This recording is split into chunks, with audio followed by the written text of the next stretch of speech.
Welcome to China in Focus. I'm Tiffany Meyer. Our top story. More details are uncovered in the most high-profile Chinese foreign agent case, the U.S. v. Linda Sun, why the FBI describes her decade-long career in the New York state government as a pay-to-play scheme serving communist China. A man in the U.S. now fearing for his life. A death threat has been made against him after he spoke out about how Chinese authorities harvested his organs against his will. The Chinese Communist Party is afraid because it committed this horrendous crime and it wants to take my life. It fears me, the only living witness. Walmart caught in the middle of an escalating trade war between the U.S. and China. Chinese authorities issued a possible warning after summoning the retail giant this week. And Belgium has arrested several people from Chinese tech giant Huawei. Details on their alleged attempt to influence and bribe lawmakers in the European Union.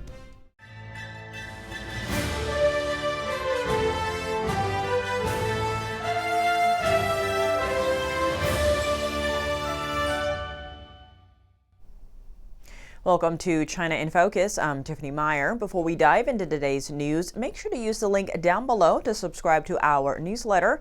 Each week we round up the highlights and controversies happening around China and the world, and share an exclusive behind-the-scenes snapshot with our readers. Keep an eye out. The newsletter will land in your inbox Friday morning. New details are coming out about Linda Sun, former aide to New York Governor Hochul, and former Governor Cuomo. Sun is accused of using her power to influence the Asia agendas of both governors to further Beijing's interests. Recently unsealed court documents allege she turned her political career into a pay-to-play scheme and accepted more than $15 million in kickbacks from China. Linda Sun held senior posts in the New York state government for over a decade, from 2012 to 2023. She also served as an advisor to both former Governor Andrew Cuomo and current Governor Kathy Hochul, especially for Asian affairs. According to the U.S. government's findings, the advice she gave was essentially in line with Beijing's political pursuits. Devin Perry is the FBI special agent who investigated Sun's case. In his unsealed affidavits, Sun kept in close touch with Chinese diplomats and individuals tied to China's spy agency, the United Front Work Department. The department also serves as Beijing's propaganda arm, operating inside and outside of China. So what are the U.S. government's latest allegations against Sun? They say she blocked a Taiwanese president from meeting with then New York Governor Cuomo, blocked dozens of other interactions between Taiwanese officials and the New York state government, and revised official statements based on Beijing's narratives, especially on the Uyghur and Taiwan issues. It's worth noting China sees self-governed Taiwan as part of its territory, despite never having ruled it. Beijing rejects all political interactions between Taiwan and other countries and often tries to disrupt them. On top of that, the case also accuses Sun of disclosing internal information related to the COVID-19 pandemic to China, issuing fraudulent paperwork for Chinese officials to travel to New York, and attending events hosted by a Chinese spy agency on behalf of the state of New York, despite lacking authority to do so. Zooming in on one example, back in 2019, Sun blocked an email to former Governor Cuomo. That message was an invitation to meet with then Taiwanese President Tsai Ing-wen when she traveled to New York. Sun also immediately forwarded that email to a Chinese diplomat, writing, quote, "for your information." The same year, her husband's seafood export business to China received millions of dollars from a China-based company. How did that seafood business start? Court documents say the idea for the business originated from talks between Sun and a Chinese national who has ties to China's spy agency. What's more, the U.S. government also accuses Sun's husband of money laundering through a winery. That business, named Levine Wine and Spirits, is located in Queens, New York. Linda Sun and her husband are both American citizens. Last year, Sun was accused of acting as a secret agent for China, as well as of money laundering with her husband, plus other criminal charges. Both Sun and her husband pleaded not guilty to all charges. The world's first known survivor of Beijing's forced organ removal now fearing for his life. This after a U.S.-based nonprofit called the Falun Dafa Information Center received an email in Chinese saying Chen would be lethally poisoned in the near future. Chen is a practitioner of Falun Gong, a mind-body spiritual meditation practice that has faced brutal persecution from the Chinese Communist Party for over 2 decades. An international tribunal in London said forced organ harvesting has been happening in China on a massive scale, and that Falun Gong practitioners are probably the main source of the country's organ supply. So far, Chen is the only known survivor of the Chinese regime's forced organ harvesting. Last year, he showed the public an almost 14-inch scar on the side of his chest. Inside, parts of his liver and lung are missing, removed 2 decades ago while he was held in a Chinese prison because of his faith. The 35-centimeter scar on the left side of my rib cage throbs with every beat of my pulse, and with each beat, the pain is unbearable. Medical doctors assess that Chen's missing organ tissue could have only been the result of forced organ removal. Chen believes he received the death threat because he's living proof of China's state-sanctioned forced organ harvesting. My wound is here on my physical body. I escaped from the hospital, and I am living proof. The Chinese Communist Party is afraid because it committed this horrendous crime, and it wants to take my life. It fears me, the only living witness. Chen added that his family members inside China have also been threatened by the Chinese regime, as authorities want to prevent him from speaking out. He says he reported the death threat to the FBI. Walmart is caught in the middle of an escalating trade war between the U.S. and China. China's Commerce Ministry said on Thursday that Chinese authorities have summoned the retail giant for reasons related to its supply chain in China. It all started last week when Bloomberg reported that Walmart had asked some of its Chinese suppliers for significant price cuts to offset the tariffs imposed by President Donald Trump. On Tuesday, Chinese officials summoned Walmart executives to investigate those claims. It added that Chinese authorities could take action. During President Trump's first term, Walmart worked to mitigate the impact of tariffs by diversifying its supply chain. But the country remains a significant source for Walmart's clothing, electronics, and toys. U.S. Treasury Secretary Scott Bessent says he is confident that Chinese manufacturers will eat the new U.S. tariffs and that prices in the U.S. won't go up. Belgium just arrested several people at offices run by Chinese tech giant Huawei. Authorities say they are suspected of bribing lawmakers in the European Parliament. Belgian federal prosecutors said today that about 100 police officers raided Huawei's offices in Belgium and Portugal. Prosecutors said suspects allegedly tried to influence the European Union's policy in favor of the company's interests. That's by paying EU lawmakers for political statements. Also, prosecutors allege suspects offered lawmakers excessive gifts that includes food and travel expenses or regular invitations to soccer games. The European Parliament said it would help Belgium assist in the investigation. Washington said Huawei is a Trojan horse for Chinese spying, and the EU has urged its member states to remove Huawei from its telecommunications networks, though not all states have complied with this request. President Trump imposed sweeping 25% tariffs on all steel and aluminum imported into the U.S. on Wednesday. The policy aims to level the playing field for U.S. manufacturing. Within hours, Canada and the European Union retaliated with countermeasures. We spoke earlier with Anders Kaur to discuss the impact of these tariffs and China's role in the ongoing trade escalation. He's the publisher of the Journal of Political Risk and principal at Core Analytics. Now, zooming out a bit, President Trump has been described as tough on China. Now, you've said that his latest move on tariffs brings that opinion into question. Expand on that for us. Well, I mean, there's a concern that, targeting U.S. allies, whether they're in Europe or Canada, is problematic in terms of tariffs. I mean, it makes a lot of sense to tariff China because China is an adversary country. China is a long ways away. So if there was, say, a war with Taiwan, they could cut off our steel supply. We couldn't build Navy ships, for example. But with Canada, especially, I mean, they're right there. They're a close U.S. ally. They're in NATO. It just doesn't make a lot of economic or national security sense for most analysts when they look at this to impose such high tariffs. I want to expand on that a bit because you've listed some things that Trump needs to do to actually be tough on China, like prioritizing North American supply chains and encouraging U.S. NATO-EU relations to stiffen Europe's spine against China. Now, President Trump argues that tariffs are ultimately meant to strengthen U.S. independence and enforce fairness in international trade. Is achieving that possible without using tariffs or tangible economic pressure on other nations? As far as fairness, I mean, I think that in terms of the reciprocal tariffs, right? So I know that a while back there were tariffs the EU was imposing on on U.S. vehicles, and we weren't imposing such high tariffs on the EU vehicles. So there is a case for that, and it should rapidly bring tariffs on both sides down.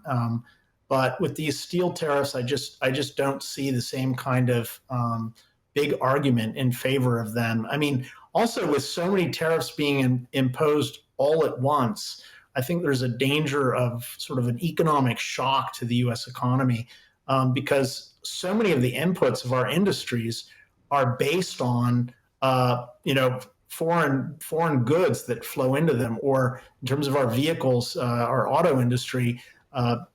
These autos go back and forth. The parts go back and forth multiple times. Back and forth to Canada.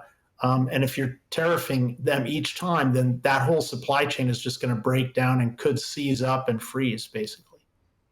Now, given all the tariffs we've seen coming out of this administration, you've questioned the national security angle of the tariffs on Canada and Mexico particularly. President Trump is saying that this is in response to these countries doing too little to stem the flow of fentanyl into the U.S., which has claimed tens of thousands of American lives. Now, in your view, what would count as a valid national security concern for these tariffs? There's a stronger case for tariffs against Mexico because most of the fentanyl coming into the United States, most of the illegal immigrants coming into the United States are coming via Mexico. But with Canada, really just, the research says that just about 1% of the fentanyl, 1% of the illegal immigration is coming from Canada, and they're cooperating. Since early February, they've really increased their cooperation with the United States. I believe Mexico has increased its cooperation as well. So that needs to be taken into account. The changes that they're making do need to be taken into account. Coming up, the British House of Commons weighing whether to stop the delivery of newspaper owned by the Chinese Communist Party. This after a Chinese state-run paper was just blocked on Capitol Hill. In chaos in South Korea, the nation's court is set to rule on the impeachment of President Yoon Suk-yeol. A closer look at what the infighting in South Korea means for the U.S. and the region. This is going to cause some rough sailing for U.S. and Japanese and South Korean and the free nations' strategies, efforts to maintain stability in Northeast Asia. More on that after the break here on China in Focus. Welcome back to China in Focus. I'm Tiffany Meyer. A controversial newspaper delivery could soon be put to a stop in the UK. A newspaper branded Chinese Communist Party propaganda currently gets delivered to the offices of British lawmakers. But a call for review might bring that to an end, just days after the U.S. blocked delivery of Chinese state-run newspaper China Daily on Capitol Hill. NTD's international correspondent Malcolm Hudson has more from London. British House of Commons Speaker Lindsay Hoyle has called for a review over the bulk mailing of Chinese newspapers to politicians in Parliament. The newspaper China Daily is controlled by the Chinese Communist Party's Central Propaganda Department. But this newspaper is delivered to the offices of British members of Parliament every day at partial taxpayer expense without them ever asking for it. Hoyle requested an evaluation of the bulk mailing after a written question from Shadow Home Office Minister Alicia Kearns. In January, she asked the House of Commons Commission if they will ban China Daily from delivery to MPs' offices. Adding to this, Kearns now said that while Chinese diplomats may be banned from Parliament, the taxpayer is inadvertently funding Chinese Communist Party propaganda directly to politicians.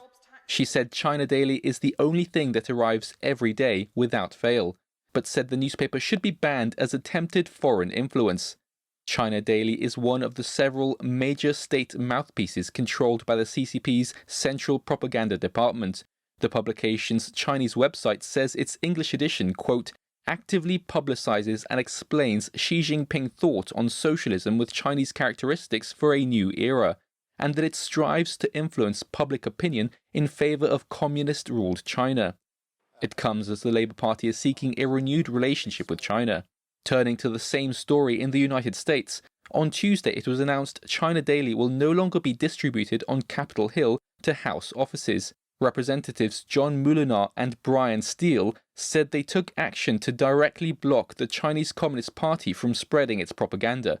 Malcolm Hudson, NTD News, London.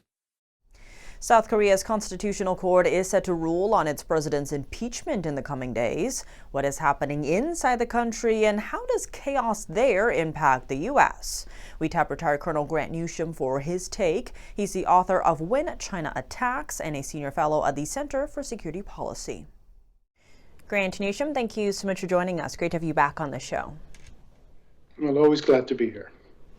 Now, from an outside perspective, it's often hard to tell what is or isn't happening inside South Korea. For instance, we have the headlines coming out, the declaration of martial law, the arrest of the former president, and then his protestations that there's pro-North Korean and CCP sympathizers within his own country. Give us a sense of what it's actually like in South Korea. Well, you're right that South Korea doesn't get the attention it deserves, certainly from the U.S. side. Because there's a tendency to think that it's a great relationship with them, forged in the blood of the Korean War. Whatever problems they might have, it's just domestic politics.